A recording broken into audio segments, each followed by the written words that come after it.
Raiganj unity ফাউন্ডেশনের সহযোগিতায় এবং সিএডির পরিচালনায় অনুষ্ঠিত হলো দিবারাত্রি নকআউট ফুটবল টুর্নামেন্ট। শুক্রবার রায়গঞ্জে দেবীনগরে এই নকআউট টুর্নামেন্টের আয়োজন করা হয়। দুপুর 2টো থেকে এই ফুটবল টুর্নামেন্ট শুরু কথা থাকলেও প্রবল তাপপ্রবাহের কারণে সন্ধে নামার পরই শুরু হয় খেলা।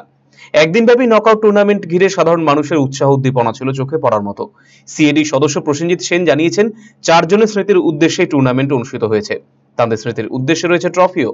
উত্তর দিনাজপুর জেলার বিভিন্ন প্রান্ত থেকে মোট 12টি টিম অংশগ্রহণ করেছে এই ফুটবল টুর্নামেন্টে।